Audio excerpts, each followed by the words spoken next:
الحمد لله رب العالمين، والصلاة والسلام على سيد الأنبياء وأشرف المرسلين وعلى آله الطيبين الطاهرين وأصحابه الأكرمين الأفضلين وأولياء أمته أجمعين إلى يوم الدين. أما بعد، فقد قال الله تبارك وتعالى في القرآن المجيد والفرقان الحميد: أعوذ بالله من الشيطان الرجيم، بسم الله الرحمن الرحيم. إنا أنزلناه في ليلة القدر وما أدراك ما ليلة القدر. ليلة القدر خير من 1000 شهر، تنزل الملائكة والروح فيها بإذن ربهم من كل أمر، سلام هي حتى مطلع الفجر. صدق الله العظيم وصدق رسوله النبي الأمين الكريم، ونحن على ذلك لمن الشاهدين والشاكرين، والحمد لله رب العالمين. وقد قال الله تبارك وتعالى في شأن حبيبه: إن الله وملائكته يصلون على النبي يا أيها الذين آمنوا صلوا عليه وسلموا تسليما. اللهم صل على سيدنا ومولانا محمد النبي الأمي وعلى آله وأصحابه وبارك وسلم صلاة وسلاما عليك يا رسول الله وعلى آلك وأصحابك يا نبي الله صلی اللہ تعالی علیہ وسلم. قوت عشق سے ہر بست کو بالا کر دے، قوت عشق سے ہر بست کو بالا کر دے، دہر میں اسم محمد سے اجالا کر دے. کہ محمد سے وفا تو نے تو ہم تیرے ہیں، یہ جہاں چیز ہے کیا لوح و قلم تیرے ہیں. محمد کی محبت دین حق کی شرط اول ہے، محمد کی محبت دین حق کی شرط اول ہے، گر اسی میں ہو قامی تو سب کچھ نامکمل ہے. حاضرین و سامعین کرام، السلام علیکم ورحمۃ اللہ وبرکاتہ. پروردگار عالم کا شکر اور احسان ہے کہ اس نے آپ کو اور مجھ کو، ہم تمام کو آقائے کریم رؤوف الرحیم حضور سلطان مدینہ سرور کون و مکان فخر موجودات وجہ تخلیق کون و مکان حضور سیدنا محمد مصطفیٰ احمد مجتبیٰ صلی اللہ علیہ وآلہ وسلم کی امت بابرکت میں پیدا فرمایا. حاضرین محترم، آپ اور ہم بلکہ جتنے افراد نماز تراویح میں قرآن مجید کو مکمل سماعت کیے وہ قابل مبارکباد ہیں کہ اللہ تبارک و تعالیٰ نے آپ کے اور میرے ہم تمام کے ذمے یہ سعادت رکھی کہ ہم نماز تراویح ادا کی. اللہ تعالیٰ کا اگر فضل شامل نہ ہوتا تو آپ بتائیے کہ کیا آپ ہم تراویح پڑھ سکتے تھے کہ نہیں پڑھ سکتے تھے. اللہ کا فضل ہمارے ساتھ شامل رہا. ہم 27 راتیں تراویح کی نماز ہم ادا کیے اور مکمل قرآن مجید کی سماعت کا ہم کو اللہ تعالیٰ نے موقع فراہم فرمایا. اب یہ سوچئے کہ قرآن مجید کا ایک حرف جب پڑھا جاتا ہے تو اس ایک حرف کے عوض اللہ تعالیٰ 10 نیکیاں عطا کرتا ہے. عام دنوں میں الف لام میم 3 حروف ہیں، ایک حرف پہ اللہ تعالیٰ 10 نیکیاں عطا کرتا ہے. رمضان المبارک کے بارے میں مطلع اللہ ایک حرف پہ 70 نیکیاں عطا کرتا ہے. تو ہم کتنے حروف پڑھے قرآن میں؟ کئی لاکھ حروف ہیں. 6666 آیتوں میں کئی حروف ہیں قرآن مجید میں، جس کی تعداد علماء نکال کر بتائے بعض لوگ. تو آپ سوچئے کہ اللہ تعالیٰ نے کتنی نیکیاں آپ کے اور ہمارے ذمے لکھ دی. ہم کچھ محنت کیے، ہم مزدوری نہیں کیے، پہاڑ نہیں توڑے، ہم جا کر اٹھائے نہیں کچھ وزن، بس آئے اور اس کی بارگاہ میں ٹھہرے رہے. اللہ نے انعامات سے ہم کو سرفراز فرمایا. یہ اللہ کا فضل ہے کہ ہم آئے اور نماز پڑھے. یہی سب سے بڑی محنت ہے ہماری. اب آپ جائیے پہاڑ توڑنے کے لیے، بندہ پہاڑ توڑنے کو تو جا سکتا ہے، توڑ سکتا ہے، کیوں؟ اس لیے کہ اس کو پیٹ کا فکر ہے، پیٹ کا خیال ہے کہ میں جاؤں گا پھوڑوں گا تو پیسے آئیں گے، میرا گھر چلے گا، پھر اپنے اہل و عیال کو کھلاؤں گا۔ اب نماز کو آئیں گے، یہاں سے کوئی پیسہ ملنے والا نہیں ہے، یہاں سے کوئی چیز نہیں ملنے والی ہے، بس یہاں آنے کے لیے اللہ کا فضل شامل ہونا پڑتا ہے، تب بندہ نماز کو آتا۔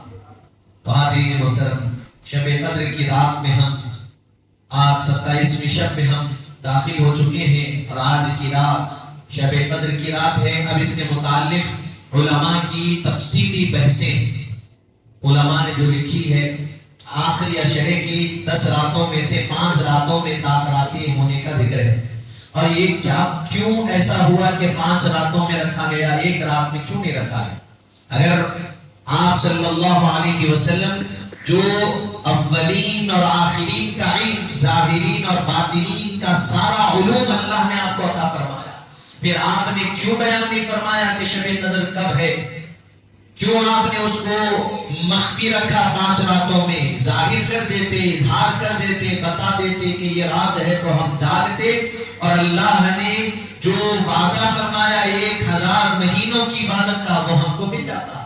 تو حضرت عائشہ صدیقہ رضی اللہ عنہا بیان فرماتی ہیں، حدیث مبارکہ میں ہے کہ حضور پاک صلی اللہ علیہ وسلم کو حکم ہوا قطعی طور پر کہ شب قدر ہے، بتاؤ لوگوں کو جا کر۔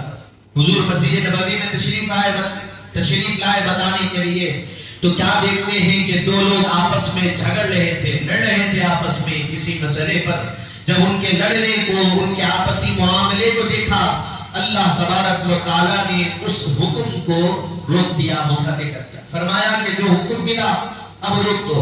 حکم ملا تھا قطعی تاریخ کے بتانے کا، فرمایا کہ اب رک جاؤ، اب تاریخ نہیں بتانا، اس لیے کہ یہ آپسی معاملات میں لڑ رہے ہیں، تو ہماری بارگاہ سے جو نعمت ملنی ہے اس نعمت سے ہم ان کو محروم کر دیں گے، یعنی اس کی تاریخ نہیں بتائیں گے۔ پھر پوچھا گیا کہ کیسے اس کا علم ہوگا؟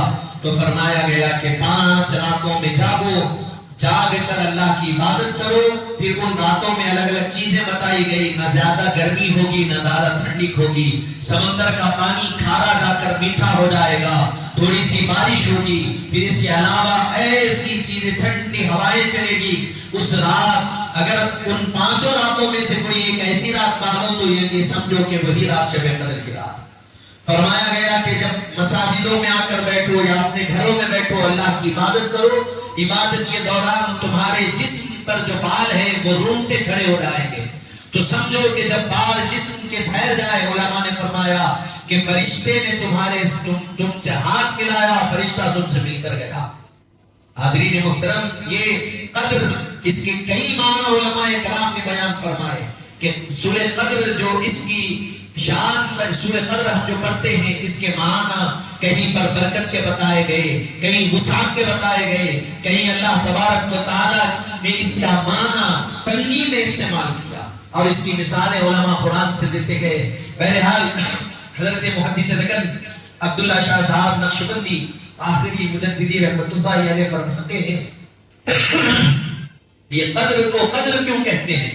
ارشاد فرمایا کہ یہ شب قدر کو قدر کی رات کہنے کی وجہ یہ ہے کہ اس رات قدر والے رسول پر قدر والا کلام نازل ہوا، رسول بھی قدر والے، کلام بھی قدر والا، اسی لیے اللہ نے اس رات کو بھی قدر والی رات بنا دی۔ رسول بھی قدر والے ہیں، رسول بھی عزت و احترام والے ہیں، کلام بھی قدر والا، کلام بھی احترام والا۔ تو جب یہ دونوں جس میں نازل ہو تو فرمایا یہ کلام جس پر نازل ہو رہا ہے اور جس رات ہو رہا ہے، اللہ اس رات کو قدر کی رات بنا دیا۔ حاضرین محترم، اس سے معلوم کیا ہوا؟ شب قدر ہے کیا؟ ایک تو عبادتوں کی رات ہے، جو جاگتا ہے عبادت کرتا ہے 1000 مہینوں کی عبادت کا ثواب اس کو ملتا۔ دوسرا ہے شب قدر نزول قرآن کی رات۔ تو یہ رات آپ کو 2 چیزوں کا پیغام دے کر جاتی ہے۔ یہ رات ایک تو یہ بتاتی ہے کہ عبادتیں کرو، اللہ کی عبادتوں میں اپنا وقت گزارو۔ دوسرا یہ بتاتی ہے کہ قرآن سے اور صاحب قرآن سے اپنے آپ کو جوڑ لو، قرآن کی تعلیمات اور صاحب قرآن کی تعلیمات کو اپنی زندگی میں اس کو لاہی عمل بنا لو، تو یہ قدر والی رات تم کو فائدہ دینے والی رات بنے گی، اس سے تم کو فائدہ حاصل ہوگا۔ عزیزان محترم، عبادتیں کرنا، تو عبادتیں کیسی کرنی ہے؟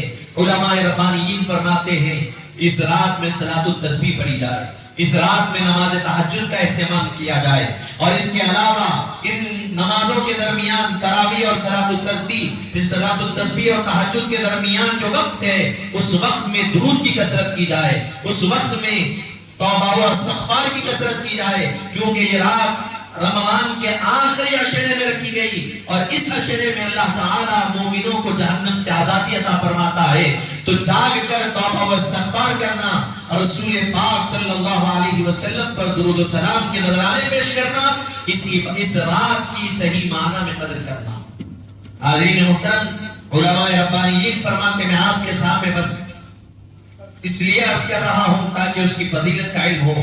فرماتے ہیں علماء ربانیین، آپ نماز پڑھیں گے تو نماز رد ہو سکتی، آپ روزہ رکھیں گے تو روزہ قبول ہو سکتا نہیں ہو سکتا، نہیں بول سکتے آپ حج کریں گے تو یہ دعویٰ نہیں کر سکتے کہ حج قبول ہوا نہیں ہوا، آپ قرآن پڑھے یہ دعویٰ نہیں کر سکتے کہ قبول ہوئی نہیں ہوئی، آپ سارے معاملات کیے نہیں بول سکتے قربانی دے کر کہ قبول ہوا کہ نہیں ہوا، آپ زکات دے کر نہیں بول سکتے قبول ہوئی نہیں ہوئی، صدقہ و خیرات دے کر نہیں بول سکتے کہ قبول ہوئی نہیں ہوئی۔ اللہ تبارک و تعالیٰ نے ساری عبادتوں میں ایک عبادت ایسی رکھی ہے جب وہ پڑھتے ہیں تو اس کا قبول ہونا لازمی، ایک معاملہ ایسا ہے جب وہ کرتے ہیں تو اس کے قبول ہونے کے علاوہ کوئی اور چیز نہیں ہو سکتی۔ فرمایا علماء فرماتے وہ کون سی چیز ہے؟ نہ وہ نماز ہے، نہ وہ روزہ ہے، نہ وہ زکات ہے، نہ وہ حج ہے، نہ وہ کوئی اور چیز ہے۔ اس کا مطلب یہ نہیں کہ اس کی اہمیت نہیں، اس کی اہمیت اپنی جگہ پر مسلم ہے، لیکن وہ جو چیز ہے وہ رسول پاک پر درود پڑھنا ہے، وہ سب سے بڑی فضیلت والی چیز ہے۔ کیونکہ نماز میں انسان یہ کہتا ہے میں نماز پڑھ رہا ہوں، روزے میں یہ کہ میں روزہ رکھ رہا ہوں، حج میں یہ کہ میں حج کر رہا ہوں، قرآن میں یہ کہ میں پڑھ رہا ہوں، لیکن جب درود پڑھتا ہے تو پڑھتا ہے اللہم صلی علی محمد وعلی آل محمد، کما اس طرح، یا پھر اللہم صلی علی سیدنا محمد وعلی آل سیدنا محمد وبارک وسلم۔ اب آپ اس میں پڑھیے کیا پڑھ رہا ہے؟ اے اللہ تو درود نازل فرما، اے اللہ تو برکت نازل فرما، اے اللہ تو سلامت نازل فرما، کس پر؟ رسول پاک پر اور ان کی آل پر۔ تو فرمایا گیا یہ درود ایک ایسی عبادت ہے جس میں انسان کا کوئی وجود نہیں ہے، انسان یہ نہیں کہتا کہ مولا میں پڑھ رہا ہوں تو نازل فرما، بلکہ مولا تو نازل فرما۔ جب اللہ تعالیٰ کی طرف بندہ جوڑ دیتا ہے تو اس کی عبادت قبولیت کی علامت پر پہنچ جاتی ہے۔ اب نماز پڑھتا ہے تو کیوں میں پڑھ رہا ہوں، تو اس میں ریاکاری بھی آتی ہے۔ ایسا نہیں کہ نماز قبول نہیں ہوتی، نماز بھی ہم کہتے ہیں قبول ہوتی ہے، اس لیے ہوتی ہے کہ اس میں بھی رسول پر درود پڑھا جاتا ہے، اسی لیے نماز قبول ہوتی ہے۔ ہم کہتے ہیں دعا قبول ہوتی ہے، اس لیے کہ دعا کے اول اور آخر میں درود پڑھا جاتا ہے، اسی لیے قبول ہوتی ہے۔ بلکہ ہمارا عقیدہ یہ ہے کہ ہر عمل، ہر کام جب تک رسول پاک پر درود پڑھ کر نہ کیا جائے وہ قبول ہونے والا ہے۔ حاضرین محترم، اسی لیے اس رات کی قدر کا بہترین ذریعہ حضور پر جتنا درود پڑھ سکتے پڑھیں، جتنا آپ درود پڑھ سکتے حضور پاک صلی اللہ علیہ وسلم پر اپنا درود پڑھیے، اور یقین مانیے کہ جب درود بندہ پڑھتا ہے اللہ تبارک و تعالیٰ اس کے، آپ بارہا یہ حدیث سنتے ہوئے آئے، اس کے 10 درجات بلند ہوتے، اس کے نامہ اعمال میں 10 نیکیاں لکھی جاتی اور 10 گناہ اس کے نامہ اعمال سے معاف کیے جاتے۔ اب یہ رمضان ہے، ایک کا بدلہ کتنا ملتا؟ 70۔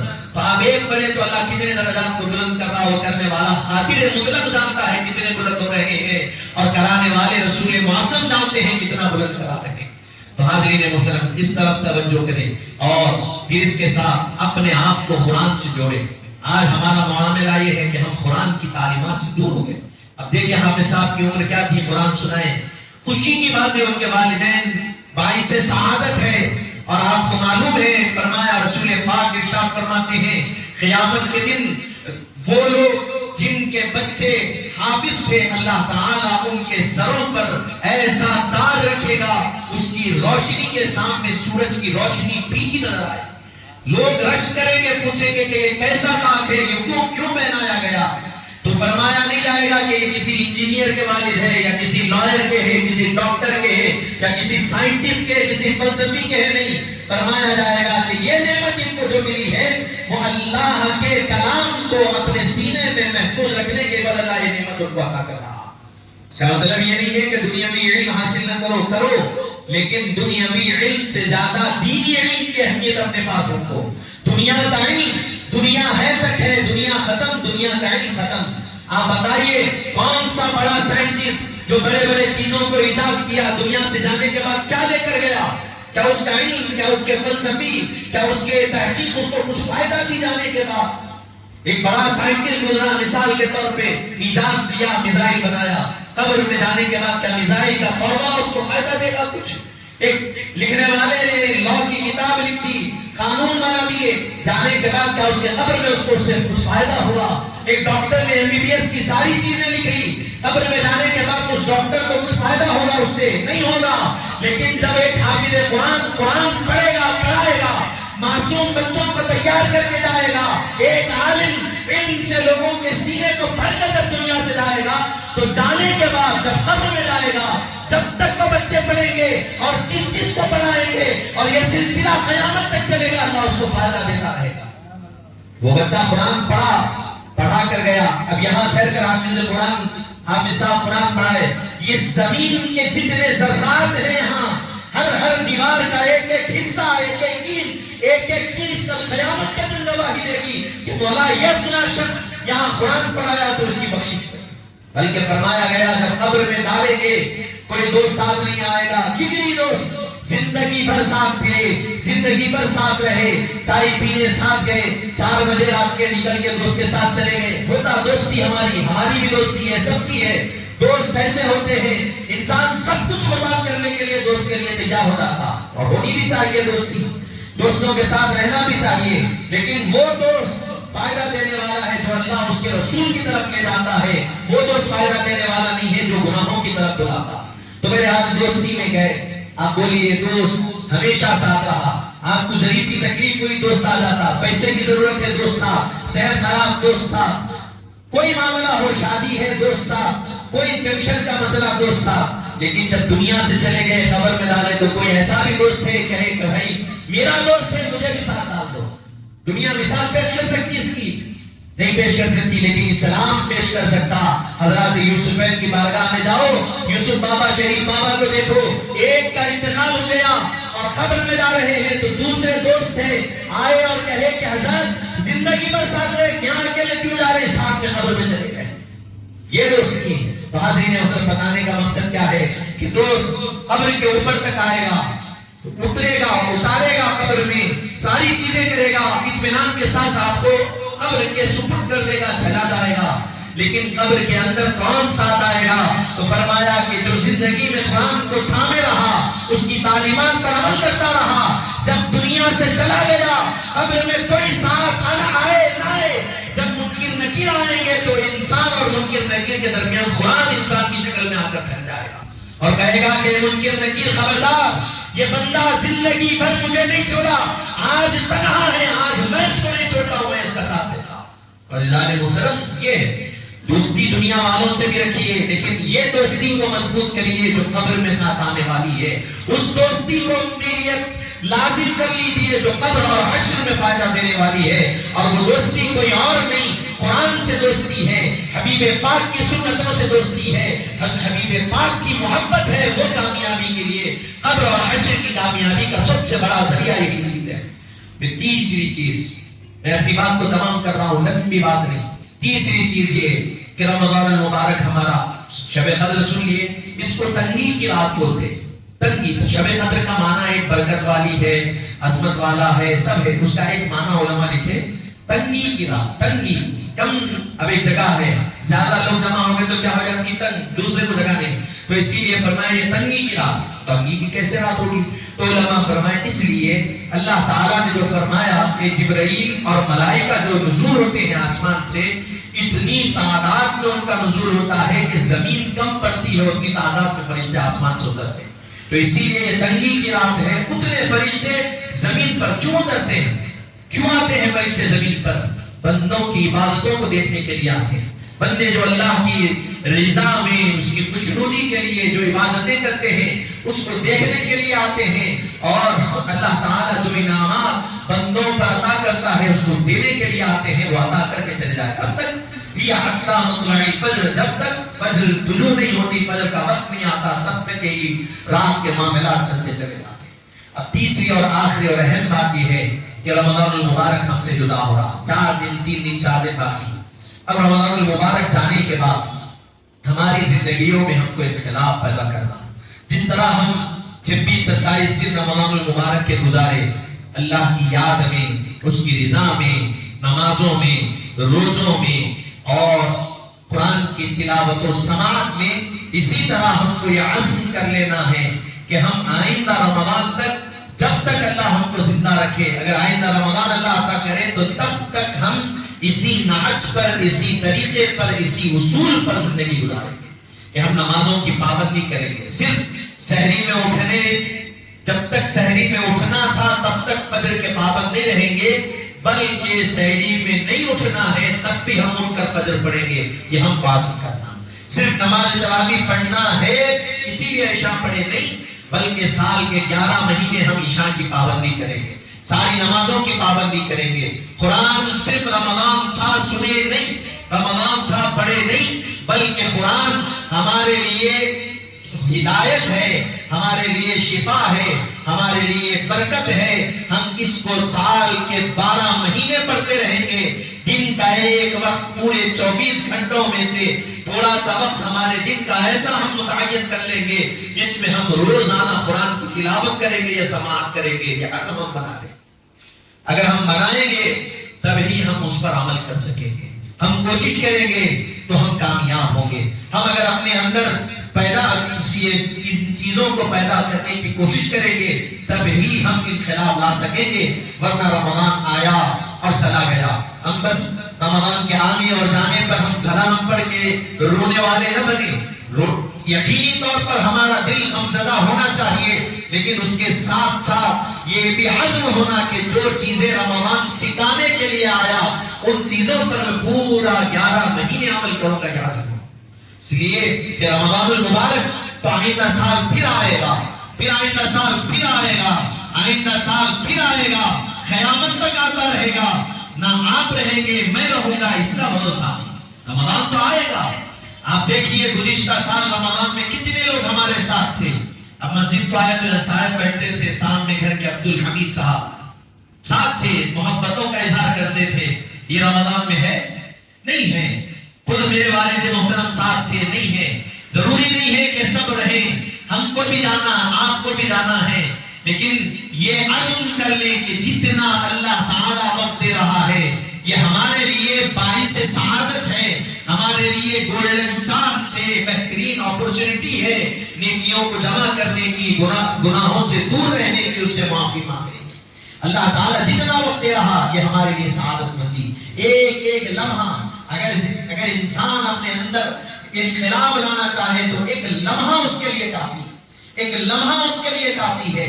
آپ وہ واقعہ سنیں، اسی پر اپنی بات کو تمام کر رہا ہوں۔ ایک شخص نکلے، بہت سے قتل کیے ہو، 99 قتل کچھ کیے، آئے اور آ کر پوچھے بتاؤ میں اتنے قتل کیا، اس کی کچھ معافی ہے کہ نہیں؟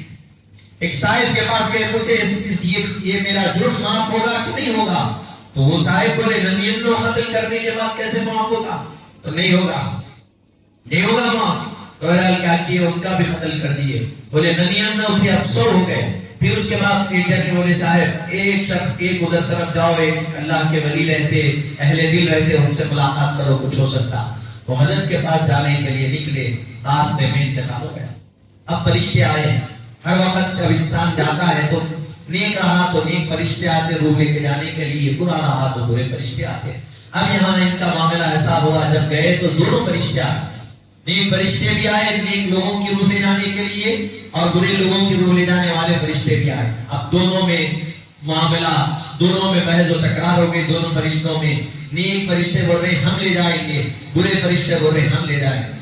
وہ بول رہے کہ نہیں 99 قتل کیا تھا، آیا معافی کے لیے، تو نیک بول رہے ہاں اس کے دل میں ندامت تھی، وہ معافی مانگنے کے لیے آیا تھا، لیکن کیا کیا پھر قتل کیا۔ یہ فرشتے بول رہے ہم لے جائیں گے، یہ فرشتے بول رہے ہم لے جائیں گے۔ بڑی پہلو تکرار کے بعد اللہ کے پاس پہنچے، مولا کیا کرنا بتا، حل نہیں کر رہا۔ اللہ تعالیٰ فرماتا ہے کہ زمین ناپو، جہاں سے آیا اور جہاں جا رہا تھا ناپو زمین، اگر ادھر کی زمین زیادہ ہے جدھر سے قتل کر کے آیا تو جہنم کی طرف لے جاؤ، اگر ادھر قریب ہے یعنی ادھر قریب ہے قتل والے سے قریب ہوگا تو جہنم کی طرف لے جاؤ، اور ادھر نیک کے پاس جہاں جا رہا تھا اس سے قریب ہے تو جنت کی طرف لے جاؤ۔ اب فرشتے آئے ناپنے کے لیے، جب زمین ناپے اللہ تعالیٰ حکم دیا کہ زمین اس وقت اس جگہ بڑھ جا جس جگہ وہ غلطی کر کے آیا، اور اس جگہ قریب ہو جا جہاں وہ نیکی کی طرف جا رہا تھا، جس شخص کے قریب جا رہا تھا۔ تو بہرحال وہ زمین جب ناپی گئی تو جس طرف گناہ کر کے آیا زمین لمبی نکلی، اور جس اللہ والے کے پاس جا رہا تھا وہاں زمین کم نکلی۔ نیک لوگ اس کی روح کو لے گئے اور جنت میں داخل کر دی۔ حاضرین محترم، کیا معلوم ہوا واقعے سے؟ واقعہ تو ہم کئی مرتبہ سنتے ہوئے آئے، اس سے سبق یہ ملا کہ ہم اگر اپنے اندر ندامت پیدا کریں، ہم اگر اپنے اندر عاجزی انکساری پیدا کریں، ہم اگر اپنے آپ کو بارگاہ الہی سے جوڑ لیں، ہم اگر تائبین میں اپنے آپ کو شمار کرنے کی کوشش کریں، اللہ کا فضل ہمارے ساتھ ہے، وہ ہم کو جنت کی نعمتوں سے سرفراز کرتا ہے۔